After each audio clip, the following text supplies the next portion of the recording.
Bueno, vamos a comenzar y para ello vamos a ir al verso más fácil de encontrar en toda la Biblia. ¿Cuál es? Génesis 1:1. Los que no saben la Biblia, entonces sí se les va a hacer difícil, pero vamos a Génesis capítulo 1, verso 1.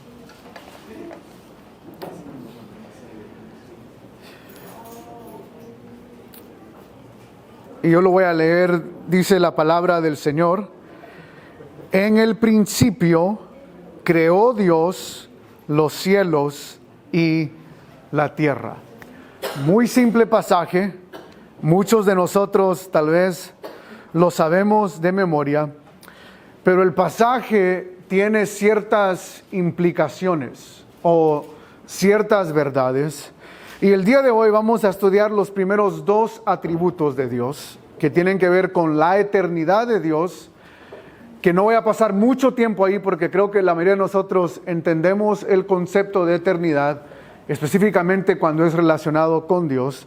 Pero luego, hoy y la próxima semana, quiero pasar varios tiempo explicando lo que es la aceidad de Dios. Y entonces hoy vamos a ver una verdad de la aceidad de Dios y luego veremos dos más la próxima semana. Pero antes de entrar, solo quiero resumir, no voy a ya repasar estas cosas, pero simplemente hasta el momento hemos visto conceptos modernos de Dios, o sea, personas que hablan acerca de Dios de una manera muy distinta a la palabra. Vimos el Dios energía, el deísmo, panteísmo, pananteísmo, la teología de proceso y el teísmo abierto.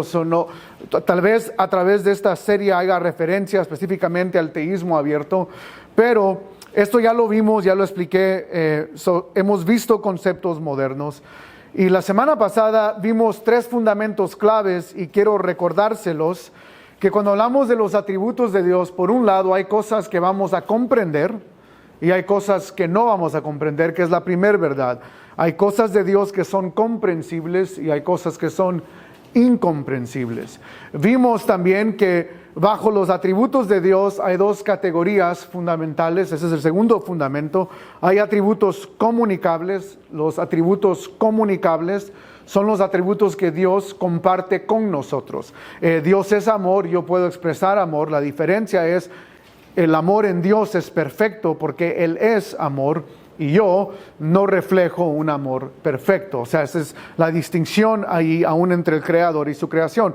Pero vemos que porque Dios es ciertas cosas, Él comparte esto con nosotros cuando nos creó a su imagen y semejanza. Pero por otro lado, hay atributos de Dios que son incomunicables, que Dios no comparte. Yo no soy omnipresente, Dios sí, aunque me meta al internet, de todos modos, aún con la ayuda tecnológica, yo no soy omnipresente, no soy omnipotente y todo lo demás. Hay atributos que son incomunicables, que Dios no comparte con nosotros. Y fundamento número 3, que va a ser muy clave al ir estudiando estos atributos que tal vez sean difíciles para nosotros comprender. Este fundamento es importante, que Dios siempre es lo que es. Y di la ilustración de un encendedor, un prendedor de luz, un light switch en inglés. Y la idea aquí es que Dios no prende y apaga sus atributos. Por ejemplo, hay algunos que tienen el concepto de que cuando Dios muestra justicia, Él apaga su amor.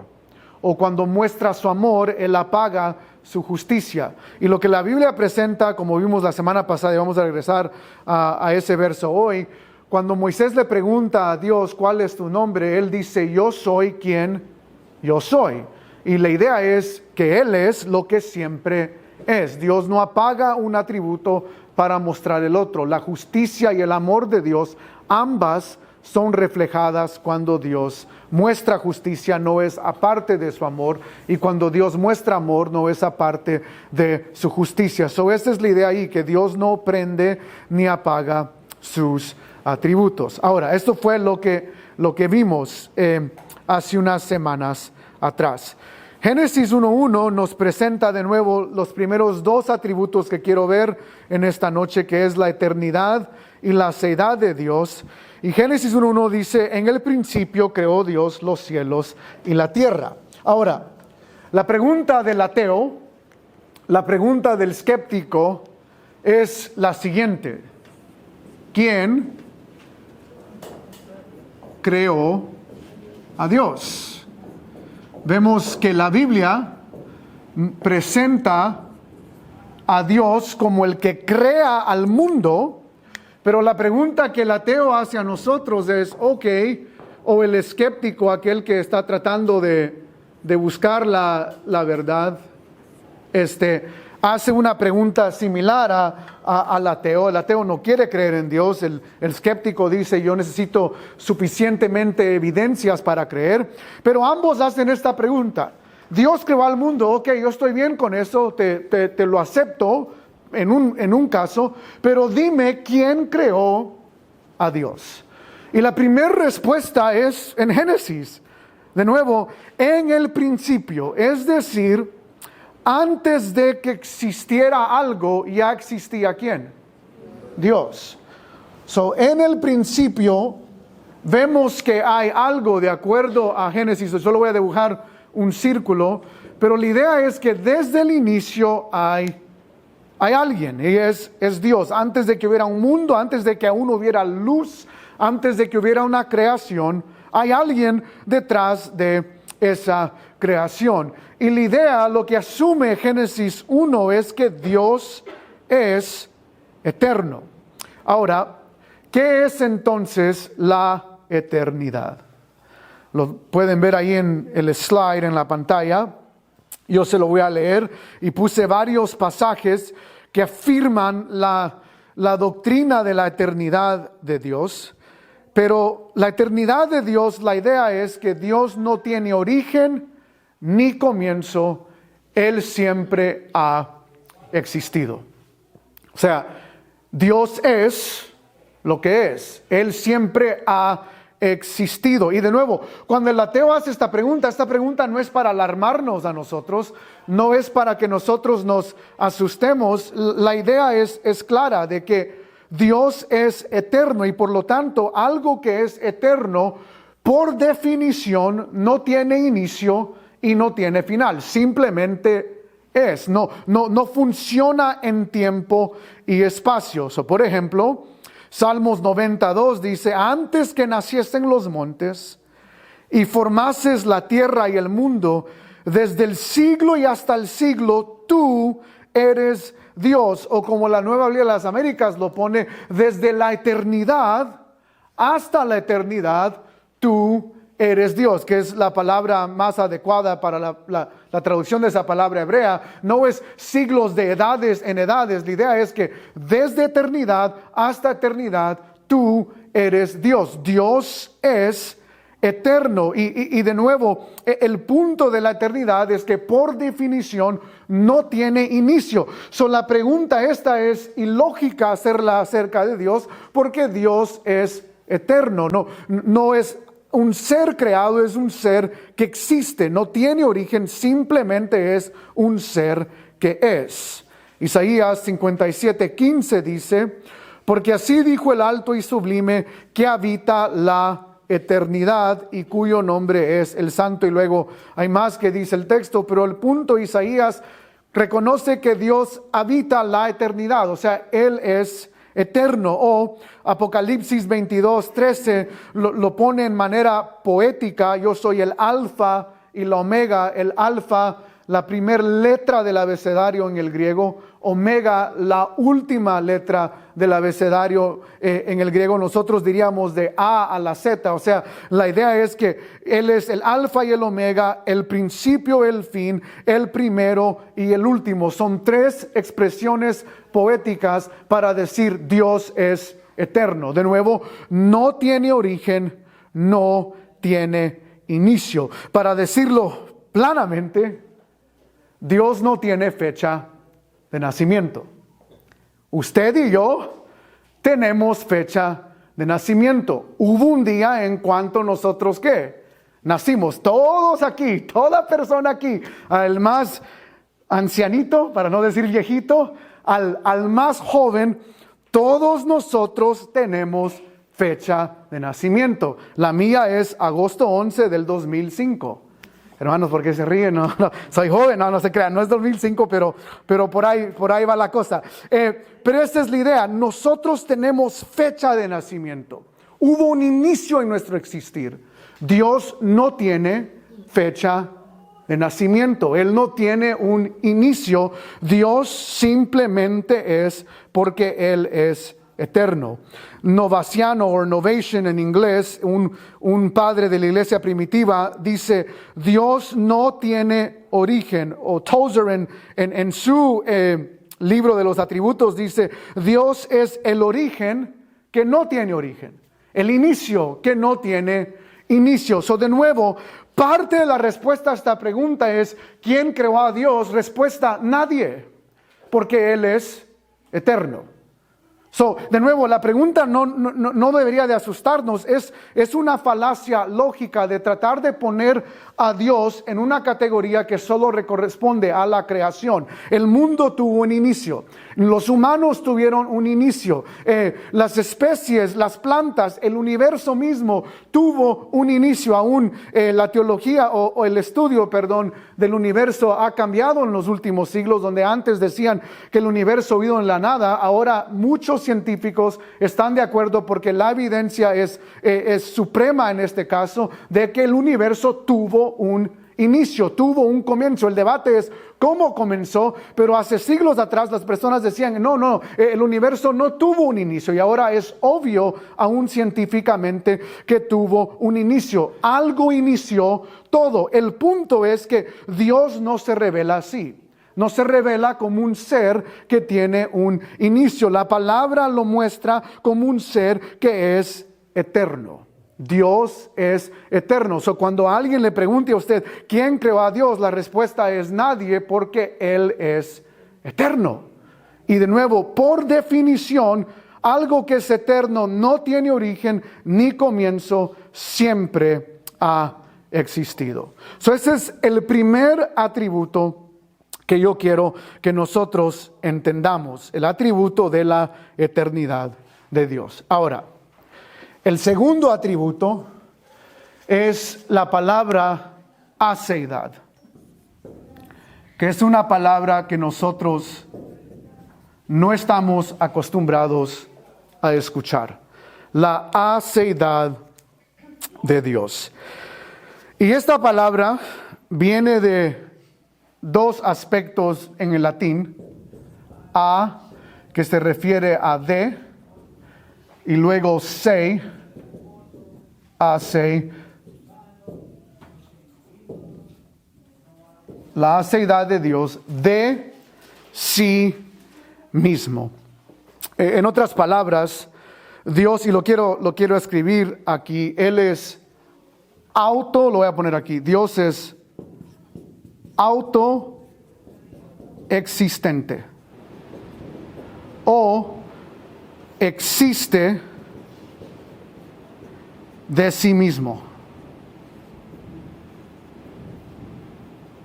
A lo que me refiero es, la idea de la aceidad es que Dios es un ser que es y es de sí mismo. O sea, nadie lo creó. Desde que siempre ha existido Dios, ha existido por sí mismo. Esa es la idea de aceidad. Algo que es autoexistente o existe de sí mismo. Y esto la próxima semana voy a ir aclarando un poco aún por qué esta doctrina y hay otra, la simplicidad de Dios, afirman también la doctrina de la Trinidad de Dios. Pero este es el punto: Dios es autoexistente. Nadie hizo a Dios. Dios existe por sí mismo. Él existe por quien Él es. Él es de sí mismo. Y hay tres verdades que vamos a ver, y en esta noche solo vamos a ver la primera, como dije al inicio, que Dios es un ser autoexistente. Ahora, let's see, quiero poner aquí al ladito, solo más, esto es separado de esto, pero esta es la pregunta. Y voy a poner dos palabras grandes aquí.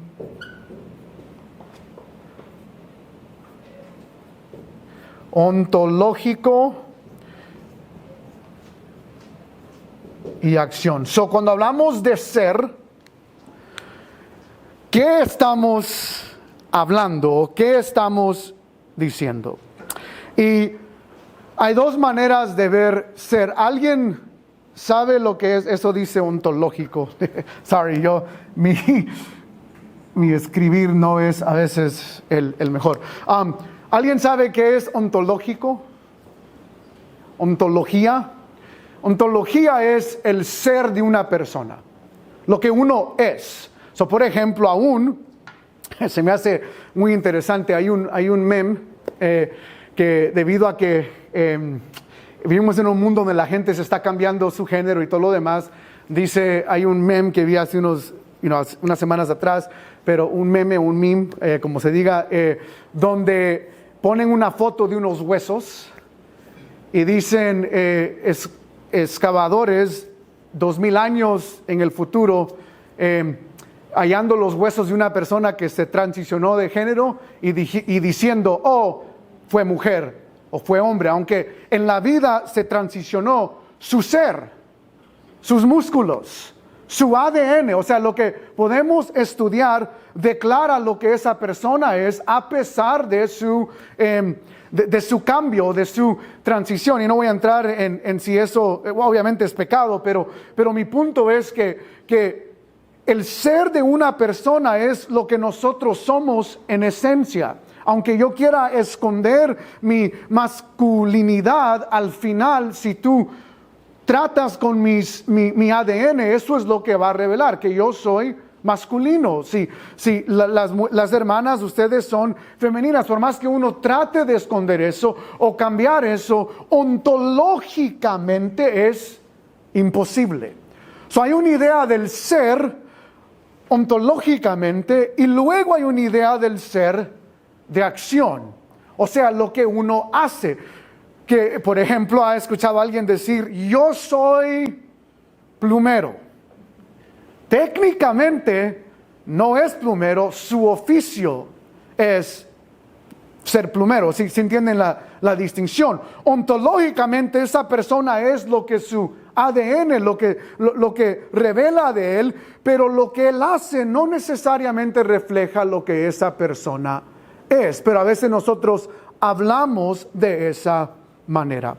Cuando nosotros hablamos de la seidad de Dios y del ser de Dios, y esto va a ser importante no solo para este atributo, pero para el resto, estamos viendo quién es Dios ontológicamente.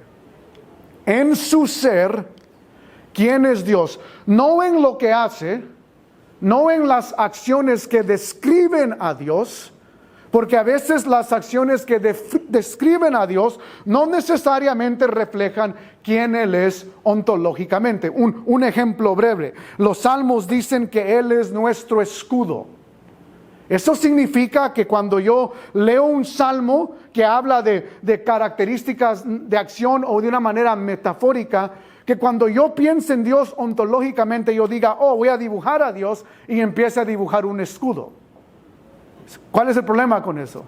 Que la Biblia lo define también como una roca y como un ¿qué? Castillo fuerte. O sea, entienden, esas descripciones de Dios no están hablando de que Él es estas cosas ontológicamente. Es simplemente cómo podemos pensar en el hecho de que la acción ahí es un Dios protector. Entonces ese es el punto que quiero que entiendan con estas decisiones. Pero nosotros nos estamos enfocando en el ser de Dios, ontológicamente, en su ser, quién es Él. Y Él es aceidad. En su ser, Él es autoexistente. Nadie lo creó, nadie lo hizo. Él no dependió de nadie para existir. Nosotros sí. Ahora, hablando de ser, y aquí sí, a algunos les gusta esto y a otros los pongo a dormir, pero es importante entenderlo. Cuando hablamos de ser, quiero que note el transcurso de pensar, y aún como algunos teólogos han abrazado estas ideologías. Parmínides, y Heraclito existieron aún antes de Sócrates, de Aristóteles, eran filósofos griegos aún antes del tiempo de Jesús, pero habían pensado acerca de esta palabra ser. Había un debate en el mundo griego acerca de esta palabra ser. Y Parménides básicamente dice esta frase, y de nuevo, se hizo muy famoso por esta frase y tú y yo diríamos, ¿esto lo hizo famoso? Yes. La frase es, lo que es, es. Whatever is. Lo que es. Y de nuevo, es como, wow, qué filósofo, ¿no? Lo que es. Y yo me pongo a pensar, pero al final tiene una profundidad. ¿Qué es lo que Parménides estaba peleando? Él no es cristiano, él no cree en Dios, no cree en la Biblia, pero el punto es que él había notado al ver al universo, tiene que existir algo que comienza todo, que ontológicamente es un ser autoexistente. Algo que, en otras palabras, el resto de las cosas del mundo existen porque hay algo fuera del mundo que es autoexistente en sí mismo. Y esa era la idea de él. Lo que es. Su rival en su época era Heraclito, y él tenía la postura todo opuesta. Él dice, lo que yo veo en el universo es su frase ahí, todo es flujo. La palabra en griego es pantarrei, era su frase, pantarrei. Todo es flujo. La idea es, nada es, todo está en un constante estado de flujo o cambio. Y se hizo muy popular, y por ejemplo, aún aquellos que abogan por el teísmo abierto, el teísmo de proceso, regresan a alguien como Heraclito para decir, hey, aún los filósofos notaban que todo lo que existe en el mundo es un cambio. Para Heraclito, él estaba en contra de la postura de Parménides, y lo que Heraclito enseñaba es, no, lo único que vemos del universo es que lo único que existe es el cambio. Por ejemplo, algunos de ustedes tal vez no saben qué es de él, pero él tiene una ilustración, la ilustración del río. Y esta era su postura o su ilustración filosófica en cuanto al cambio. Si tú vas a un río, tú nunca pisas ese río, ese mismo río, para ser específico, nunca puedes pisar el mismo río dos veces. ¿Por qué? Porque al poner el primer pie, el río, ¿qué? Constante, ¿qué? Movimiento. Y entonces, al yo poner el segundo pie, ya hubo, ¿qué? Un cambio en el río. Es más, él argumentaba, la idea es, yo no soy la misma persona. Pisé mi pie en el río y ya han pasado mínimo un segundo, depende de qué tan rápido uno camina, 1 segundo, 2 segundos, pero mínimo aún en edad, yo no soy la misma persona. Ya soy más viejito, es la idea que él ponía. Y el punto es que él dice, todo lo que vemos en el universo, el humano siempre está cambiando, el clima siempre está cambiando, la tierra siempre está cambiando, todo en el mundo está cambiando. Y por consecuencia, su idea era que la evidencia de este mundo es simplemente no que hay un origen de las cosas, sino cuando pensamos en ser, pensemos en el hecho de que es algo que simplemente cambia. Y por lo tanto, nada inició todo, sino que no es que alguien inició todo, sino que nada fue el inicio de todo, y a través del tiempo fue cambiando y cambiando y cambiando. Ahí, por eso podemos ver las teorías del Big Bang o las teorías de la evolución y todo lo demás. Aristóteles, años después, de acuerdo con Parménides, él habla de algo que se llama el inmovible movedor. Y lo que Aristóteles argumentaba es, no simplemente hay algo que es, sino que específicamente hay alguien que tiene que iniciar todo. No le llamaba a Dios, pero hay un ser que es inmovible, que es el principio de todas las cosas fuera de la creación. Y Tomás de Aquino es aquel que erudito, lo que llaman los teólogos medievales. Él era un erudito católico, no es evangélico, es católico, pero usando la postura de Aristóteles, lo que Tomás de Aquino hace en la Suma Teología, que fue su libro grande, él hace una gran porción de ese libro, es un argumento de que Dios es el inmovible movedor de que Aristóteles hablaba. Básicamente usa el lenguaje de Aristóteles para decir Dios es aquel que inicia la moción en todo. Y de nuevo, el punto y la razón por la cual voy tras esto es porque nosotros estamos pensando en esta categoría. Cuando hablamos de Dios, estamos hablando de Dios ontológicamente. Y es decir, que Dios es un ser, como vemos en Génesis 1, que está fuera de la creación.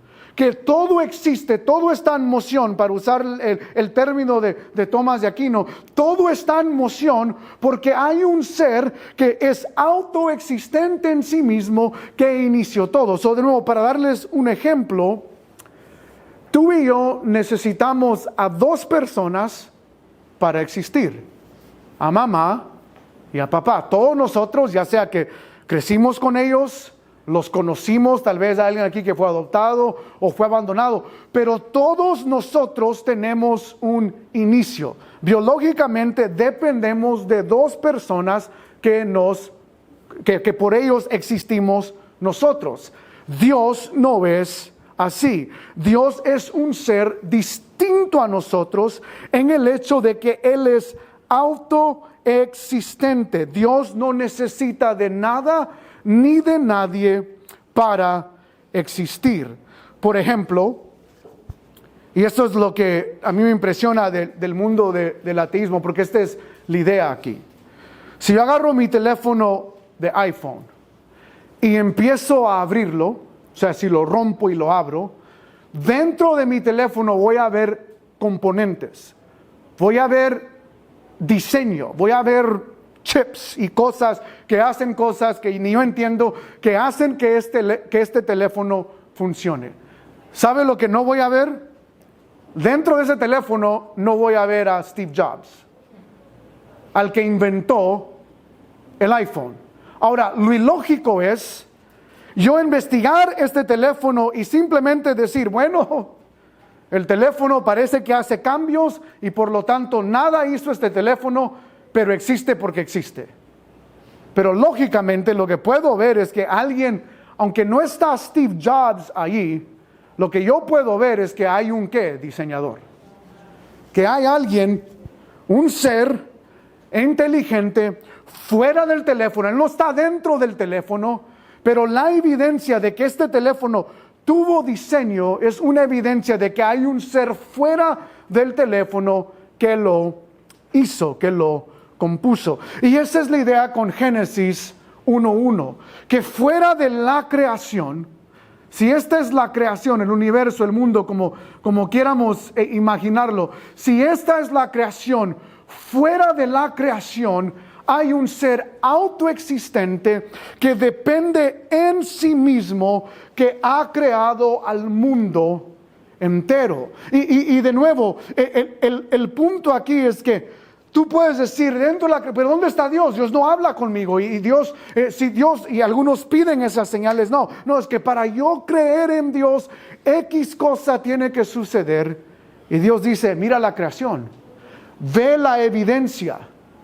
Es lógico que hay diseño. Ve tu cuerpo mismo. Es lógico que alguien lo ha diseñado. Y de nuevo, demandar que Dios existe de manera de que Dios tiene que hablarme o mostrarme una gran señal milagrosa para yo creer en Él, es lo mismo como si yo abriera mi iPhone y dijera, yo no voy a creer que alguien diseñó esto si no veo a Steve Jobs adentro. Es pedir algo imposible acerca de Dios. La evidencia ya está ahí. Por eso el Salmo dice, y ahorita se me olvidó el Salmo, pero los cielos destellan la gloria de Dios.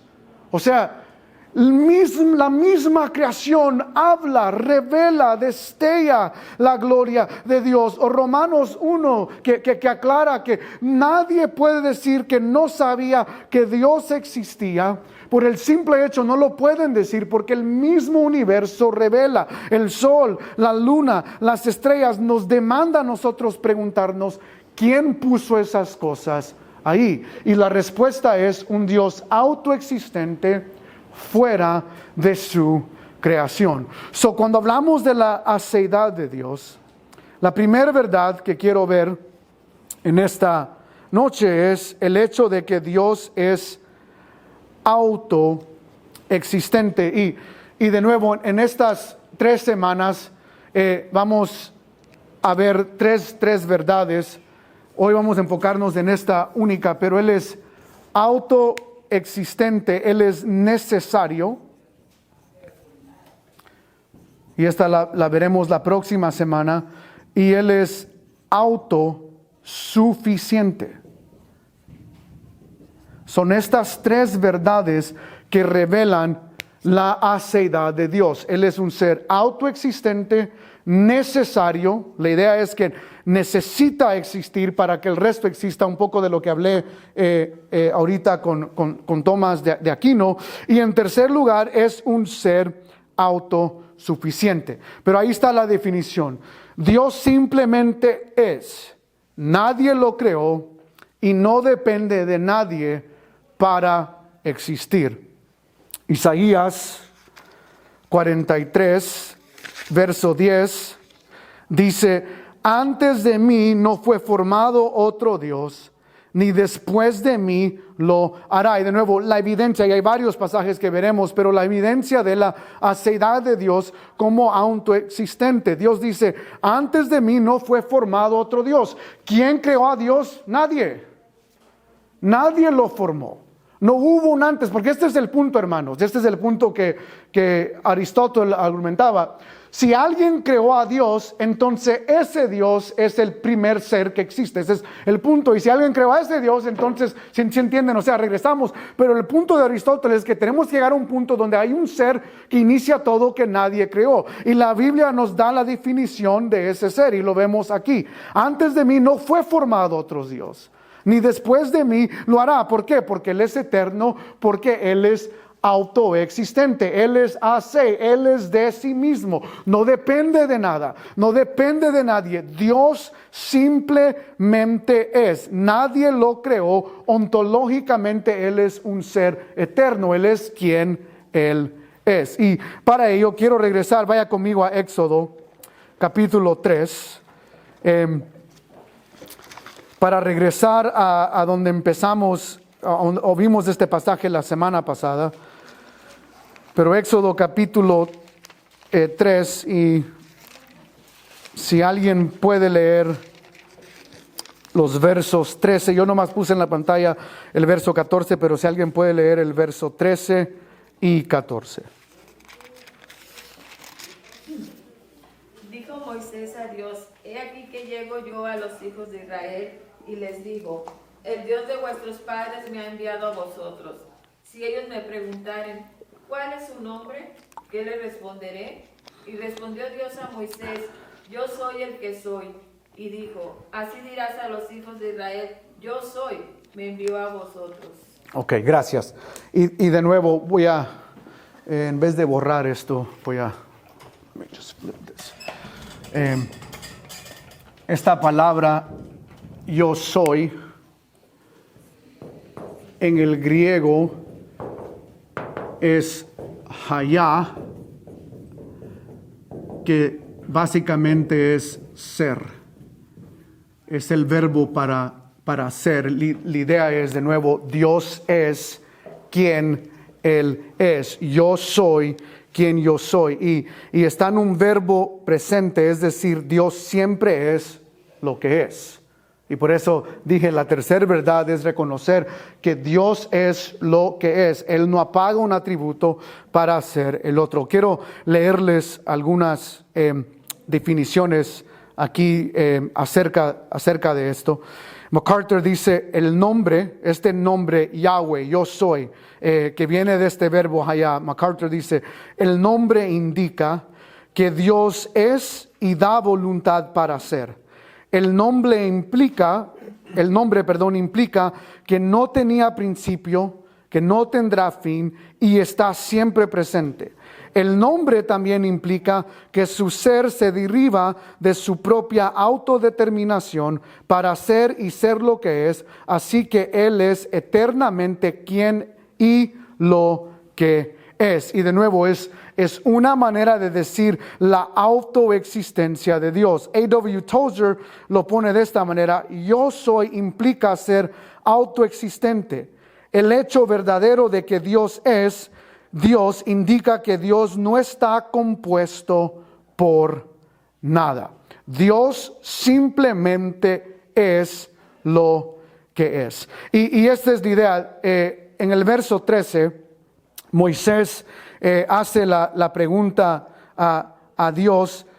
He aquí, llego y les digo, el Dios de vuestros padres me ha enviado a vosotros. Si ellos me preguntan, ¿cuál es tu nombre?, ¿qué les responderé? Y cuando hablamos de nombre en el hebreo, de nuevo, estamos hablando del ser de una persona. Implica todo lo que una persona es. Que lo que quiero que entendamos aquí es que estamos lidiando aquí, aun cuando Dios da su nombre, es quién es Dios ontológicamente. ¿Quién es Dios en su ser? Y lo que la palabra del Señor nos presenta a nosotros es que Dios es un ser que de nuevo es autoexistente, es un ser de sí mismo. Ahora, quiero pausar aquí un momento para ver si alguien tiene preguntas o necesita una aclaración de un poco de lo que estamos hablando ahorita, en cuanto al ser de Dios. Sí, hermano Mario. Cuando Dios creó el cielo y la tierra, Él ya pensaría que iba a hacer también la raza humana. Sí, o sea, y lo vemos en el hecho de que en el sexto día crea el ser humano. El plan de redención, aún antes de la fundación del mundo, eso existía desde antes de la eternidad. Eso es, y de nuevo, a través de esta serie voy a tocar un poco la Trinidad y la relación entre el Padre, Hijo y el Espíritu Santo desde antes de la Trinidad. Pero aún con la seidad de Dios, es algo ahorita que lo tocó hermano Mario. La pregunta es, un ser, voy a poner aquí de nuevo, autoexistente, no necesita de nada.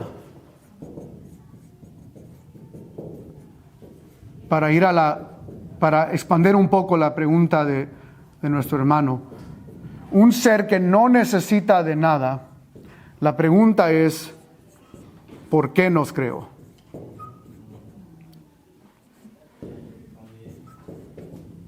O sea, y esto lo voy a aclarar la próxima semana, pero para emocionarle y para que venga la próxima semana, esta es la pregunta del millón.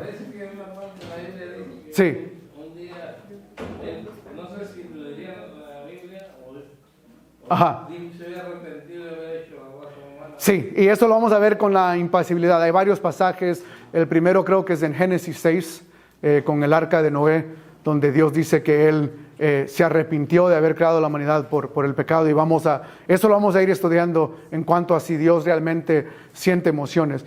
Pero de nuevo, esta es la pregunta del millón. Un Dios que es autoexistente en sí mismo, que no necesita nada ni a nadie. La pregunta es, ¿por qué nos creó? Y eso es lo que quiero ir contestando. Lo vamos a ver la próxima semana. Pero Yaeli, sí, pregunta. Bueno, una cosa es que usted dice que de lo que están hablando ahora, que Él se arrepintió de crearnos, y yo sé que usted lo comentó el viernes pasado. Yes. El arrepentimiento de Dios no es igual que el de nosotros los Sí. humanos, pero bueno, eso ya usted lo va a dar en clase. Sí. Mi pregunta más bien, yo nada más quería hacer esa Ajá. clarificación para que no nos vayamos ahí con esa idea Sí. de que Dios se arrepiente igual que nosotros. Ajá. Pero mi pregunta es que a mí no tomé bien nota cuando usted explicó del primer filósofo Parménides. Sí. Ajá. Que no puedo ahora diferenciar el concepto de él y Aristóteles, que parece que están bien Sí, están entrelazados. ¿Son Sí. cuáles? Y más o menos, solo que él expandió más claro al decir es un ser inmovible. donde el otro simplemente es un ser que es, pero sí, pero expandió, básicamente ya, es expander en la idea. Y lo mismo, Tomás de Aquino expande en la idea de Aristóteles para simplemente decir, ese ser que Aristóteles hablaba es Dios. Es una expansión de esa primera idea, y no lo mencioné, pero el punto es que ontológicamente hay una de dos opciones: o hay un ser fuera de la creación que es autoexistente, que creó todo, o caemos en el otro campo, que hay varios también que a través de los siglos usan a Heráclito para hacer sus posturas, que es un ser que no existe, pero lo que sí existe es el cambio. Y entonces, y de nuevo, por eso mencioné, aún teorías científicas están agarrando sus ideas de este pensar filosófico en cuanto al ser del universo o el ser de la creación. Ese es, sí, pero ese es básicamente, sí, esa es la diferencia, es que uno lo aclara más que el otro. No sé, Sí. Hechos 17 parece. No sé, tal vez algo fuera completo. Sí. Pensando cuando Pablo... Lo voy a tocar la próxima semana. Sí, ese es el aspecto de la autosuficiencia de Dios. Los ídolos nos muestran mucho acerca de la seidad de Dios. Sí. Porque pensaba en cada uno va pensando y Sí. aquí como que da un poquito más la iluminación. Sí. Entonces Pablo cuando llega... El concepto, sí, el Areopagus en inglés, se me olvida, pero es la ciudad donde están todos los dioses, recuerdan, y hay uno que los griegos tenían que no tiene nombre, y Pablo va a usar eso para dar una explicación, pero Hechos 17 es uno de los pasajes más claros en cuanto a la seidad de Dios. Y hay otro más en el libro de los Hechos también que vamos a ver la próxima semana, que también quiero expandir un poco más, pero ambos hablan de la autosuficiencia de Dios, que también es un aspecto de la seidad de Dios. Sí, Mafe. Que Dios existió antes y nadie existe después, implica el Espíritu Santo y Jesucristo. Y lo vamos a ir viendo, especialmente en la simplicidad de Dios. Pero sí, la seidad, ese es el hecho, y la próxima semana voy a tocar el Espíritu Santo por lo mismo de la autosuficiencia que quiero expandir un poco ahí. ¿Otra pregunta más? Sí, hermano Mario. Se supone que hizo la Tierra, ¿no? Y todo el mar, todo eso. Sí. Y los demás planetas también, ¿no? Todo el universo. Todo el universo. Sí. Pero él ya tenía que la Tierra tenía que existir. Sí, bueno. Humanidad y vegetación, ¿no? Sí, es ahí donde Dios puso al ser humano, en la tierra. Pero sí, o sea, el universo, cuando hablamos de la creación de Dios, el universo, todo lo que sostiene el universo, la ley. ¿Por qué baja la pluma? Porque Dios en su sabiduría hizo la ley de gravedad, son las leyes que de nuevo, todo esto da evidencia de un ser divino, un ser que tiene inteligencia, un ser que puso todo en orden, pero que está afuera. La diferencia es que nosotros dependemos de este ser para existir, pero la seidad de Dios afirma que Dios no depende de nosotros, Él simplemente Él es autoexistente. Pero de nuevo, esta es la pregunta, y espero que usted no duerma esta noche, porque esa es la pregunta que tenemos que contestar nosotros. ¿Qué tiene un ser que no necesita nada ni nadie, que no necesita nada para existir? ¿Por qué entonces nos creó? Y aún sabiendo que íbamos a pecar, y aún sabiendo que iban a haber pasajes como me arrepiento de haberlos hecho, o sea, con lenguaje tan fuerte, con lenguaje tan grande, y de nuevo la respuesta viene, pero es para que regrese la próxima semana. Pero tenemos que pensar en eso, y esto es lo que quiero que vea. Cuando nosotros tenemos una correcta perspectiva de los atributos de Dios, esto no disminuye nuestra vida de oración, la expande. Es difícil llegar domingo tras domingo teniendo la respuesta correcta de esta pregunta y luego decir, no voy a adorar. O la iglesia no es importante, o las cosas de Dios no son importantes, o la palabra de Dios, el pasar tiempo con Él. No, cuando hay una respuesta correcta de esto, porque entendemos la seidad de Dios, eso cambia nuestro corazón. lo hace más tierno y cambia nuestra doxología, nuestra adoración. Varios teólogos han dicho esto: entre más profundo nuestra teología, más grande es nuestra doxología. Para decirlo en plano términos en español, entre más profundo nuestro conocimiento de Dios, más grande es nuestra adoración, doxología, adoración hacia Dios. Y el problema por la cual personas pueden venir a un servicio y no adorar es porque no conocen a su Dios. Es difícil adorar cuando tú no conoces a Dios, pero cuando lo conoces verdaderamente como Él se ha revelado, es imposible no adorar. Y ese es el punto. Pero el día de hoy quiero dejarlos con una verdad en cuanto a la autoexistencia de Dios, porque esto es importante para nosotros. Vaya conmigo a Romanos 11:36 y vamos a terminar con este pasaje el día de hoy. Romanos 11.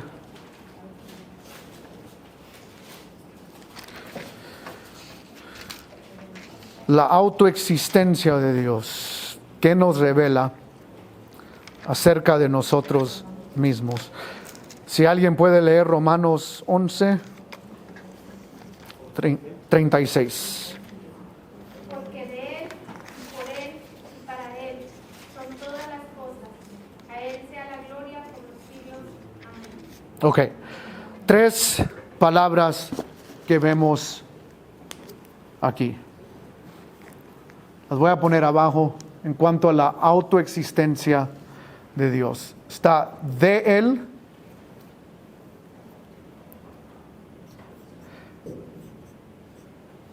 por Él y por último, para Él. Ahora, aquí piense conmigo un momento. ¿Qué se refiere de Él?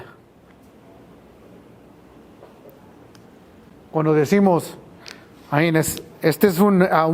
muchos leen esto como un llamado a adoración, a veces como hacemos los domingos, algunos lo leen en la bendición, porque de Él, por Él, para Él son todas las cosas, a Él sea la gloria por los siglos de los siglos. ¿Qué se refiere de Él?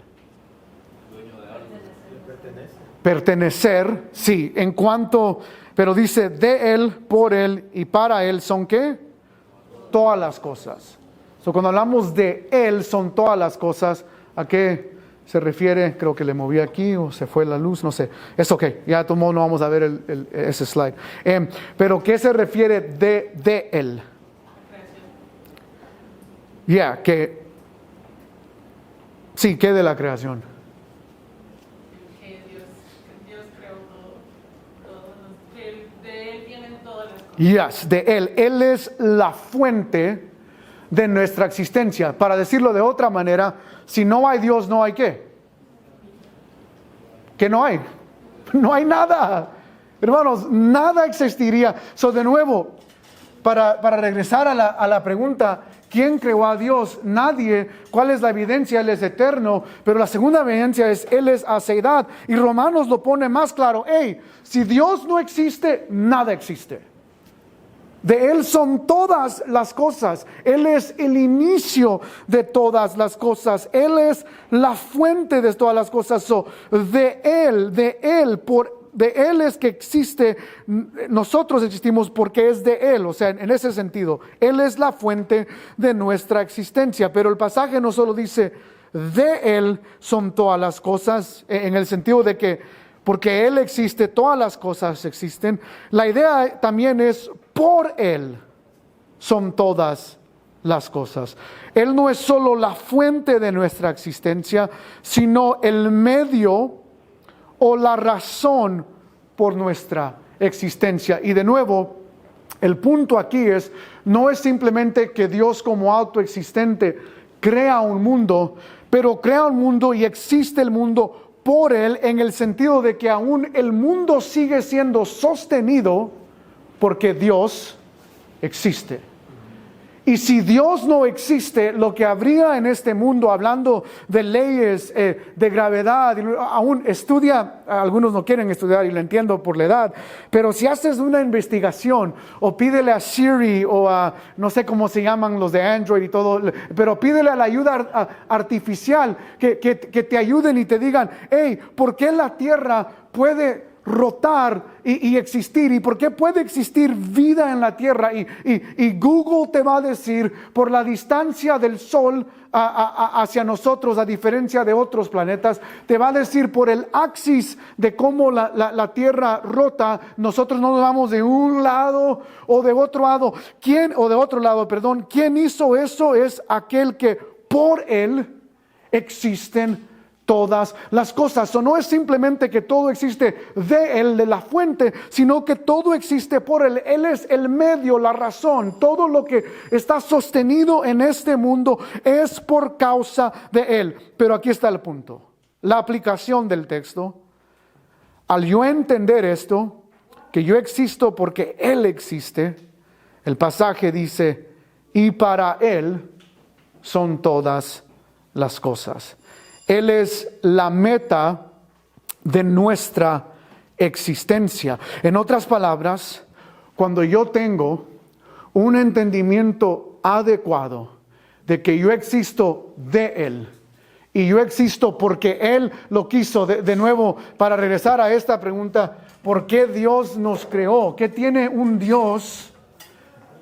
¿Qué tiene un Dios que no necesita crear nada? Que es autoexistente, que hace Dios creándonos a nosotros. Y cuando yo tengo ese entendimiento que Dios no tuvo que crearme, pero al final Él quiso hacerlo, yo entiendo que todas las cosas son para Él. Y en mi vida, mi meta es vivir para aquel que me creó. De Él, por Él, para Él. Él es la meta de nuestra existencia y por eso me encanta cómo termina el pasaje. A Él sea la gloria por los siglos o por la eternidad. Amén. En otras palabras, la seidad de Dios. Yo existo de Él y por Él. La seidad de Dios solo tiene una respuesta. Es glorificar a Dios.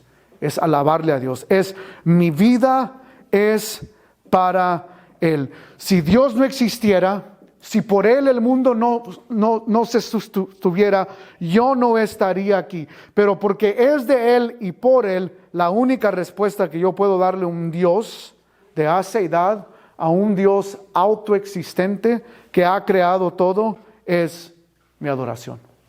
Es la única respuesta. Y por eso Pablo dice, y para Él sea la gloria por los siglos de los siglos. Amén. Vamos a orar en esta tarde y si al final hay preguntas, se puede ir acercando conmigo. Pero de nuevo, parte 2, la próxima semana veremos la segunda parte de este pasaje.